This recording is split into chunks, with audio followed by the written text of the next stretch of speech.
We're on lesson 19. So we have a new lesson every day. So however far we get, I mean, we should be able to still meet all these learning targets and the overall goal. But no matter how far we get each day, like we can't carry it on over to the next day.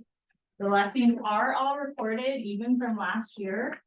So like if you miss something for whatever reason, maybe you're absent, if you're late, I don't know, go to the restroom, you need to be keeping up with that. And then like sometimes there's things that happen, like fire drills or things like that. Like we don't have time to spend 2 days on one lesson.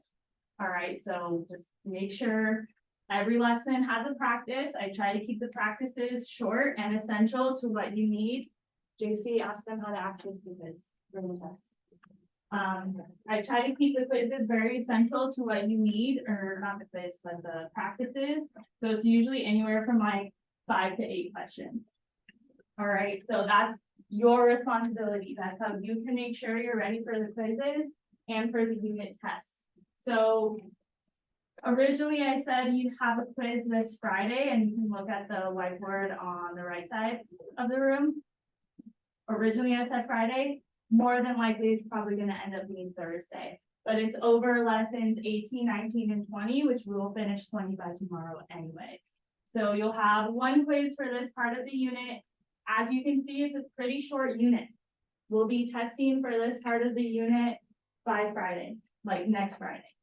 So that'll be your unit test. That'll be like another 100 points going into the grade book. So if you're still hung up on how you did on the last unit test, that is your responsibility to make sure like you're preparing for that on your own. Like coming to tutoring, doing those test corrections, coming to another tutoring and doing that retake. Like we don't have more time to remediate it. We already did when we do like that 3-day testing. Another thing that came up with it the last time is like some people weren't here for the correction day. Like it is what it is. You have study guides in Schoology that prepare you for the test. The only thing that's really different are the numbers. So even if you're not here for that correction day, which is a bummer because I know you get to see how you did and work in groups and create a cheat sheet and all that, that just means it's now like your responsibility to do better. All right, so keep that in mind. The goal for today's lesson, solutions to inequalities in one variable, is to find and interpret solutions. So what do they mean in the context of that real world situation? We know solutions are what make the statement true. It just so happens that now it's not with equal sign. Now it's inequality symbols. So we touched on that again yesterday. Here's those videos from last year if you ever want to take a look. I also posted ones from the day there too. Puzzle piece always matches the lesson. I probably won't remind you much about this, but some of you still had incomplete or missing binder text. That brings down your grade a ton. Like truly, those are the only thing that go in that 20% category of this class. So, you know, if you have a 0 in that category, it just tanks your grade, and that goes for any class too. Like the projects category is actually pretty significant because not many things usually go in there. So probably won't remind you about it much, but here's your reminder. It's on you. There's a final deadline to turn it in. Look in Schoology if that applies to you for what that deadline is. As long as I'm not in the middle of teaching, I will take a moment and look at your binder and update your grade. So yeah, I'm probably gonna have to adjust this to Thursday, but that's basically the test schedule. We are gonna test for unit 3 before Thanksgiving break, like no matter what. So that's why we don't have room in our schedule to stop. And they're pretty short units anyway. So questions on anything I just said? All right, so then moving forward. You had a warm up, hopefully you actually did it, and that this isn't your first time looking at it today. What are some solutions to the inequality y less than or equal to 9.2? Table 7, can you tell me?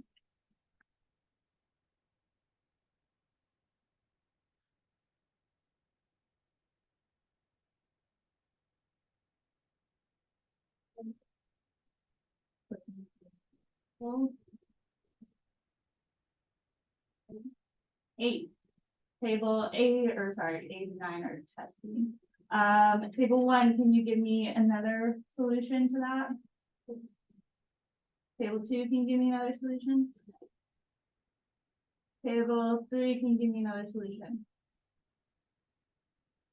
Table 4, can you give me another solution? Table 5, can you give me another solution? Table 6, can you give me another solution?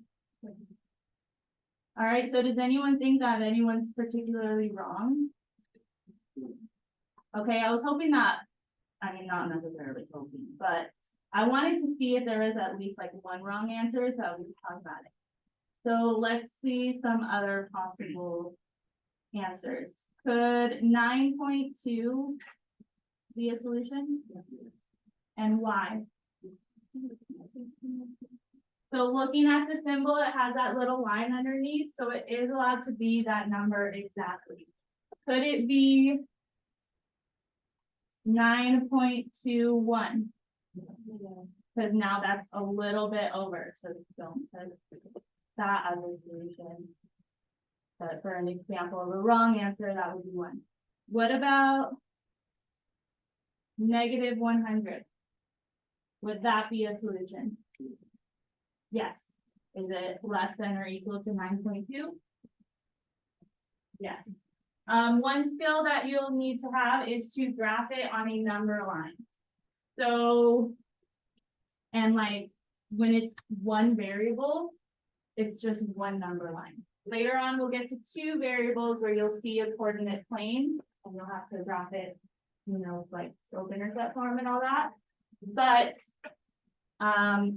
for now, it's just one variable, so we have just one number line.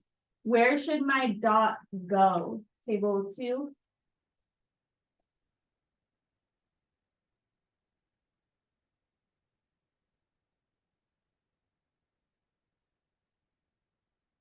Graph on a one number line for one variable, and it's y less than or equal to 9.2. Where should I put a dot? At 9.2, which is approximately here. Now, should it be an open dot or a closed dot? Table 3. So actually close. All right, and that we haven't reviewed yet, so maybe make a little note of that. Do you guys know what makes it a closed dot? No one? The fact that it includes the 9.2. So any symbol that has this or this when you're graphing it, it's going to be a closed circle.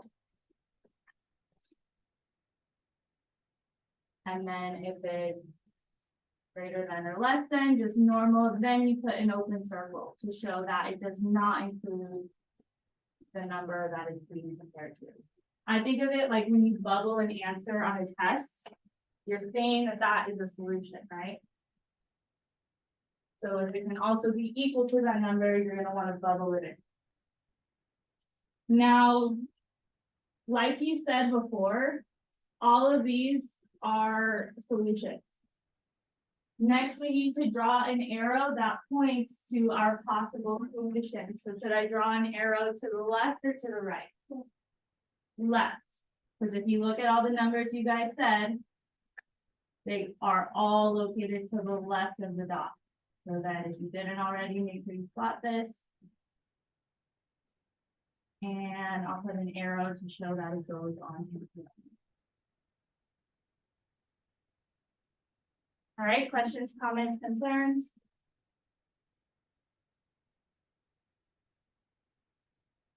All right, and then also, no, we'll do that.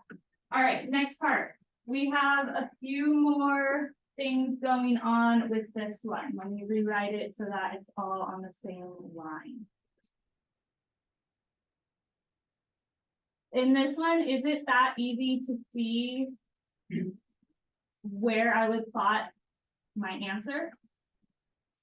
And why not?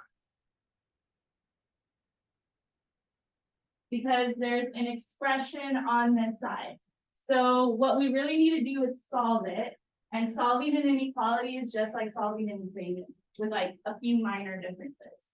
But what you're gonna do is whatever symbol this is for the inequality, you don't touch it at all, unless two situations, which we'll talk about in a second.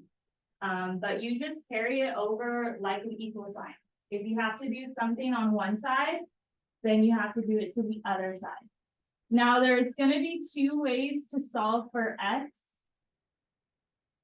and maybe even more, but I know that you're going to see both ways on your test.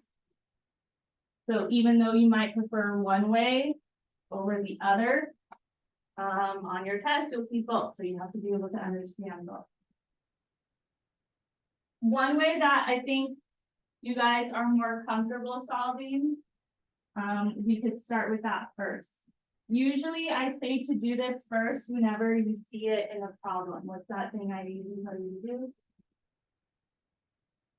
Table 8 and 9, which is everything on the test.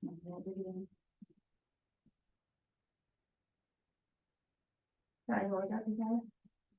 Say it louder, loud and proud. Distribute. Usually I say when you see that in a problem, you usually have to do it first. So we'll do that on this large one.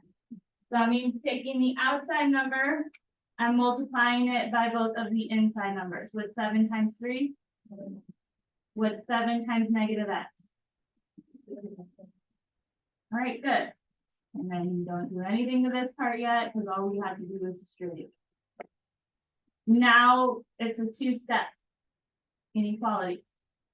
Always start with what's farther from the x. So that'd be the 7 or the 21. How would I cancel the 21? Subtracting would make it 0. Adding 21 would make it 42, and I don't want that. I want it to go way on one side. So then on the left side is just negative 7x greater than what's 14 minus 21? Negative 7. All right, now x is still not alone.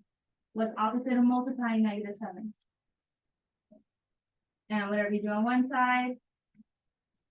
Now this is significant. Let's see who remembers our inequality rules.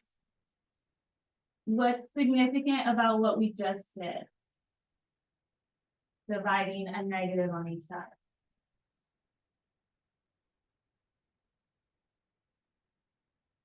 We'll just follow on with this.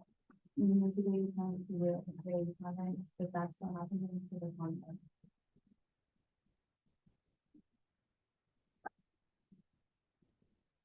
Right, so we're now like 20 minutes in the class and we're still going over the warm-up. So can we keep moving, guys? What's significant about dividing by a negative? What does that do to the symbol of whatever number? Makes it a positive. So like this was a negative 7, now it's a positive 1. Over here, what happens to the negative 7 divided by negative 7? Becomes a positive. So when that happens, it's a rule that when you multiply a negative on each side or divide a negative on each side, you need to flip the inequality symbol. So my solution is x less than 1. All right, so maybe star, highlight that. But otherwise, you treat it just like an equation. You don't do anything to the inequality unless you multiply or divide a negative on each side. So flip the inequality.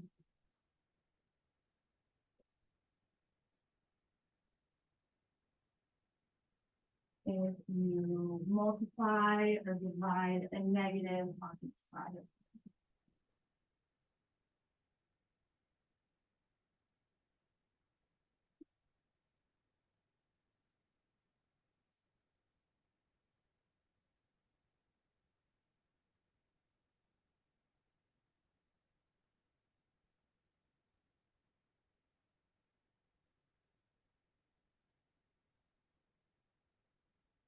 All right, so it have to be done on both sides of the inequality symbol, not just on one. And then you could highlight that. Notice that it's because of this dividing the negative that the symbol changed. Questions on that?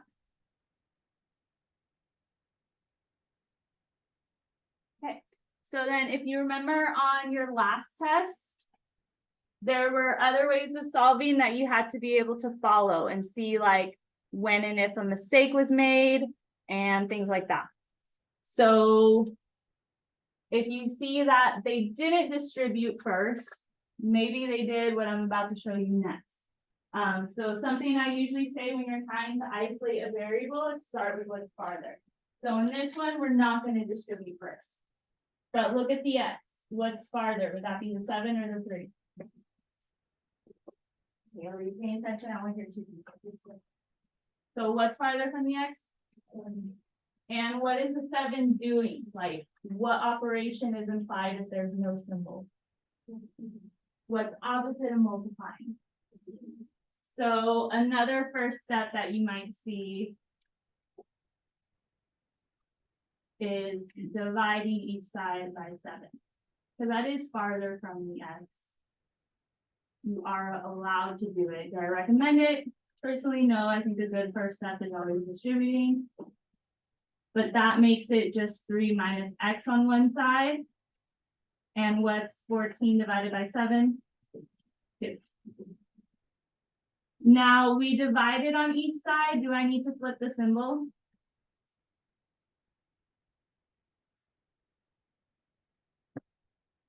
And why don't I need to flip it? Because we didn't divide in negative. Okay, so you just leave it alone. Now the x is still not alone. What's farther from the x? How would I cancel that 3? And whatever you do on one side. So now I have negative x on the left. What's 2 minus 3? Negative 1. Should I have flipped the symbol? There's a negative involved. All right, no. And why? We weren't multiplying or dividing negative. So every time you have to do something on both sides, just kind of like ask yourself that. Do I need to flip it? Well, did I multiply or divide a negative on each side? Then the answer is no. But now look at it. Is the x alone? It's not. The negative being there means it's technically not alone. Technically, there's what in front of it? A negative 1. Opposite of multiplying negative 1 would be 2. And whatever you do on one side. Do I need to flip the symbol now? And what's negative 1 divided by negative 1? Positive 1. So same answer, different ways of solving.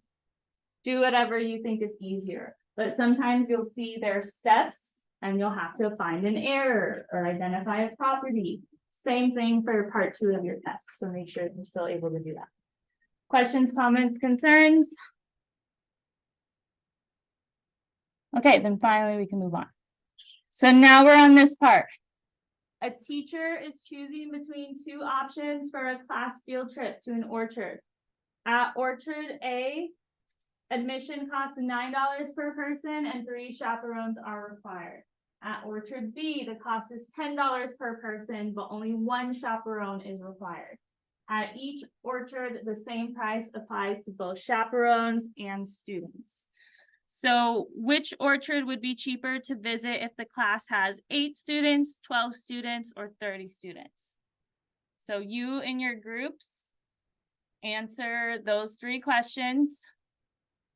One thing I've been noticing is I feel like people just don't understand like reasonable answers to questions.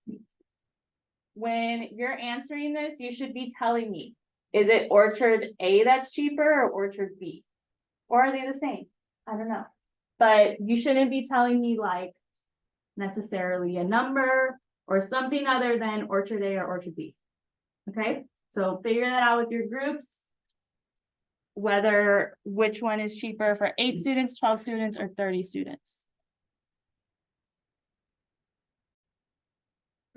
Table 4, when it's 8 students, which orchard is cheaper, A or B? Okay, B, anyone disagree with that? Okay, so we have some disagreement, so we might choose this one to go over. Table 5, what about when it's 12 students, which orchard is cheaper, A or B? Okay, so we have disagreements on that one as well. So let me star that one so I can see. And then when it's 30 students, which one's cheaper, A or B, table 6? Anyone disagree with that one? All right, so however you did the math, sometimes kids are like, oh, it's so easy, you just have to do this. I don't need to make an expression or something like that. Personally, I think it's easier to make the expression. And it's a good skill. A lot of the time, it might not even be asking you to solve. It might just have you make the expression and then move on. So for Orchard A, if admission costs $9 per person and 3 chaperones are required, what's an expression that you could write for that orchard? For the math.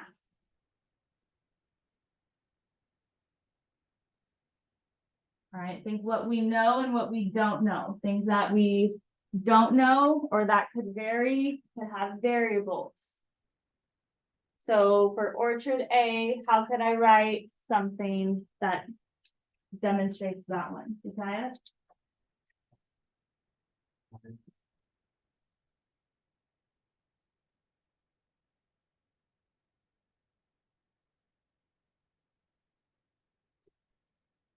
Okay, and 8B, Mike, for the 8 students. Okay, so let's pick a variable for that. What variable do you guys want to say? Okay, S for students. So note that that's an S and not a 5. Because what's changing each time is the number of students. For Orchard A, they need 3 chaperones. That's not changing. And no matter what, it costs $9 per person. So yeah, however many total people, the chaperones are people too, have to be multiplied by the admission costs. So when it's 8, what's 8 plus 3? And then 11 times 9 is, so for when it's 8 students, it's $99 for Orchard A. Now for Orchard B, let's kind of use this as a model. The cost is $10 per person, but they only need 1 chaperone. So then when we plug in our 8 students, what's 8 plus 1? What's 9 times 10? So for which one is it cheaper? Okay, good. Questions on that one? So this is correct. B is correct for that one. Let's check for when it's 12 students. Now that we have something to kind of set us up. What is 12 plus 3? 15. And then I don't know what 15 times 9 is, so I'm going to double check that. I get 135 when it's 12 students for Orchard A. Feel free to correct me if I'm wrong, but yeah. Now plug it in for the number of students here. What's 12 plus 1? What's 13 times 10? So then which one's cheaper in that scenario? So if you put A for when it's 12 students, it should actually be B. So the $130 would be cheaper than $150. Questions on that? And you guys did get it right for the last one. Orchard A is cheaper when it's 30 students. So good there. Now we're going to move on to number 2 of that, which says, to help her compare the cost of her 2 options, the teacher first writes the equation, and look, it's pretty similar to what we wrote. Granted, we switched the order for like the number and the variable, but in adding order doesn't matter, so that works. But they wrote this equation, meaning it has an equal sign. Then she wrote this inequality where it has an inequality symbol. What did we say? I mean, we use the variable s, but what is n representing in her situation? Okay, good. Now when she's using an equation, what is she trying to figure out? Like when it's an equal sign versus an inequality?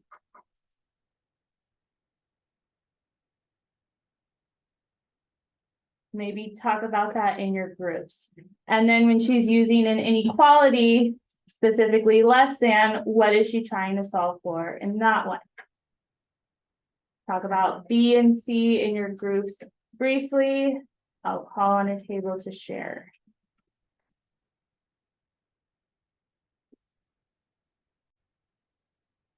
So when there's an equal sign,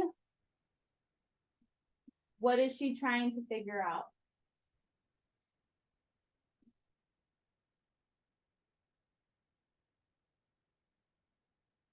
So do you have the other one then? No. Okay, so figure it out now. What is the left side representing?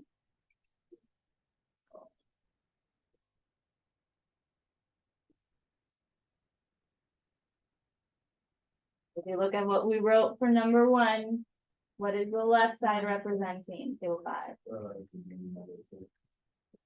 No, the entire left side. So like the 9, the n, and the +3. What is that whole left side representing?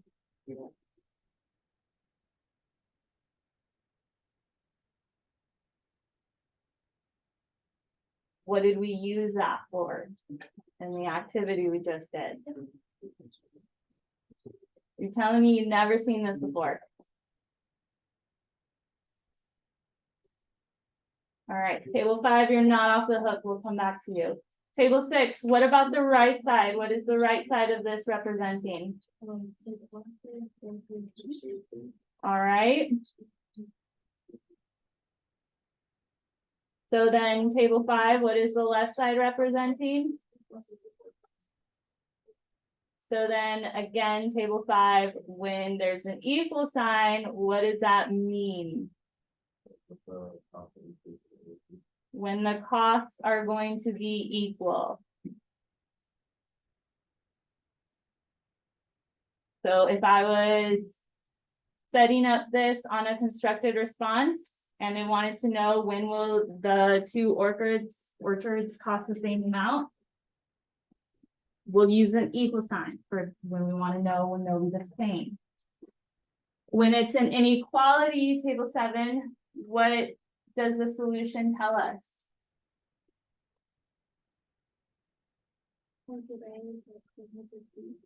When orchard A is less than orchard B. Because orchard A was on the left side.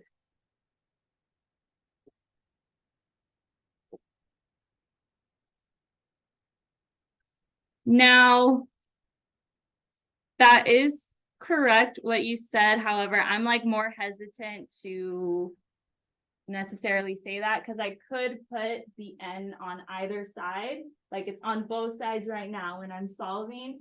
I don't necessarily, it's not a rule that you have to keep it on the left side or that you have to keep it on the right side. But the way that it's set up right now, yeah, it would be when orchard A costs less than orchard B. You right now, we did one example in the warm-up and we did solve it 2 different ways, but again, I usually recommend one over the other. Now you, as an individual, try solving the inequality. Only after you trying it and maybe getting stuck, I don't know, then I want you to consult your group. But you'll have to solve at least a few inequalities on your test by hand and on the illuminate portion. So make sure that's a skill you need to have. If you get stuck, I do have some steps right here. Consider writing them down. But it's just like when you are solving an equation.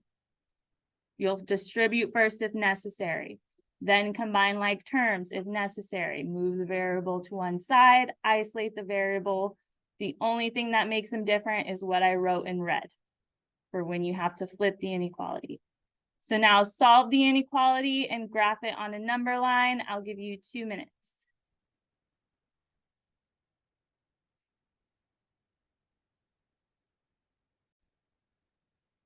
I want like a list of answers. There'll probably be like a bunch of different ones, and that's all right. But those that were able to get it down to just one variable greater or less than a number, can you tell me what you got?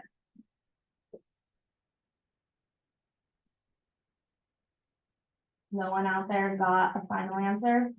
Kristen?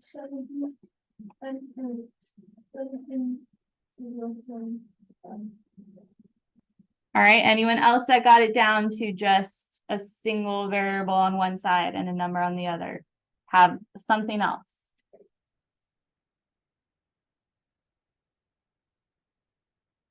Okay, so then make sure you're writing down all these steps then maybe on the other side, and then also making sure you write down this example. First step, what does it say? Table 8, can you tell me? First step, what does it say? Do I need to distribute in this one, class? Yes, anytime you see numbers in this format where there's a number outside, two numbers inside, either added or subtracted together, you need to distribute. And in this one, I actually need to distribute on both sides. So first distribute the 9. What do I get from distributing table 9? When I distribute that 9, what do I get? 9n plus 27. Now, table 1, what do I get from distributing this 10?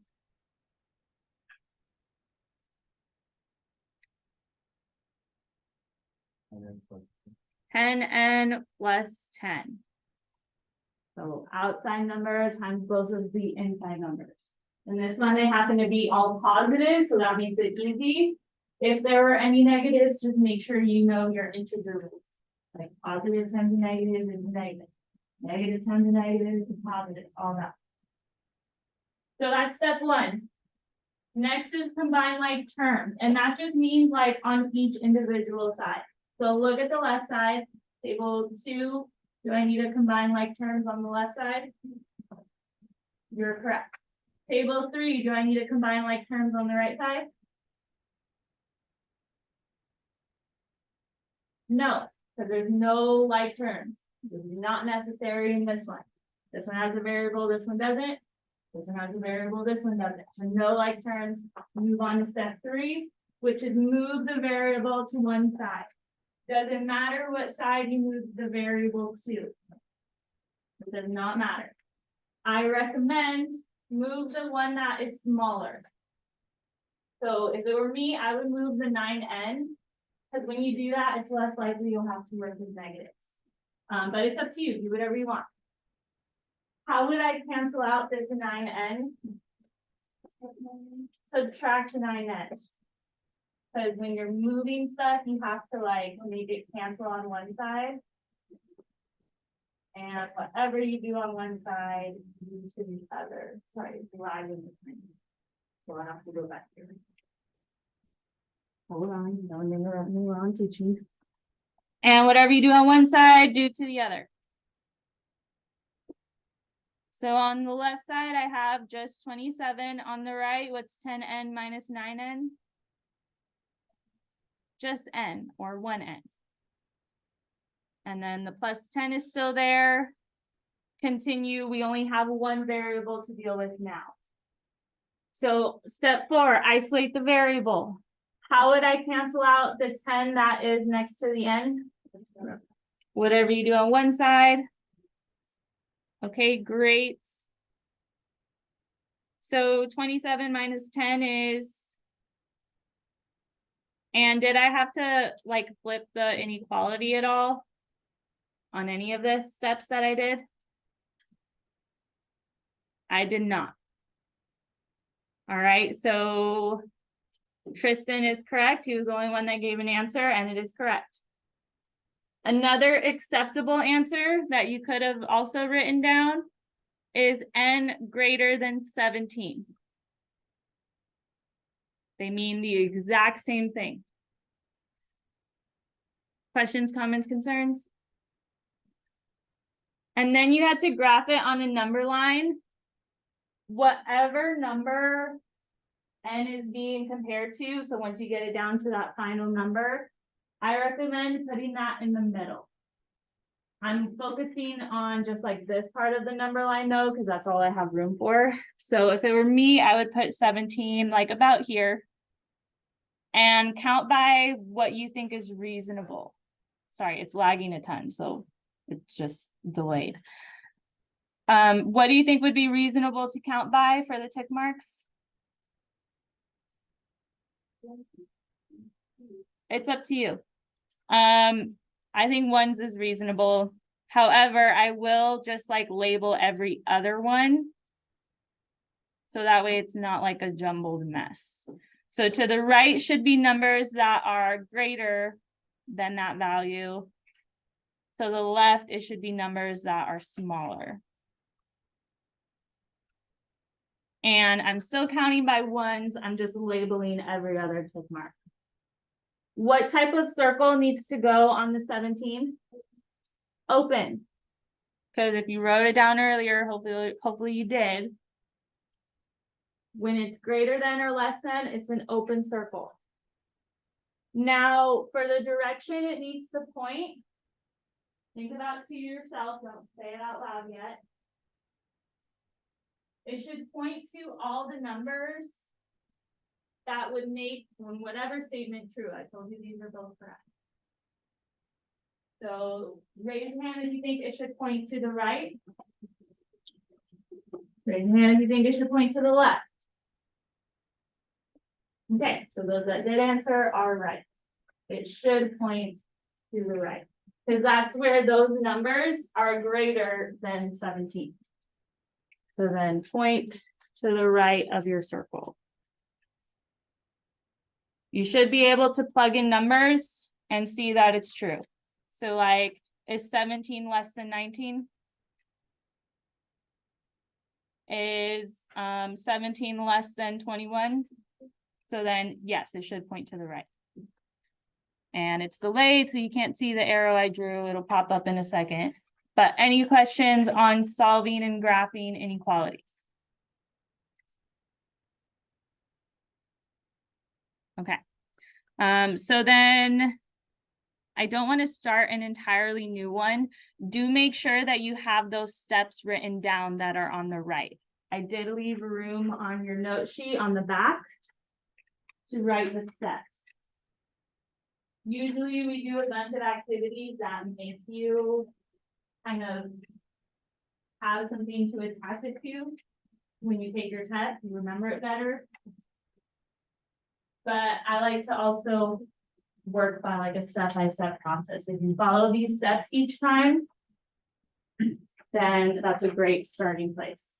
Once you've written down the steps, I'll give you some time to work on your practice versus starting an entirely new problem. Well, the goal was to solve inequalities in one variable, and that's what we did.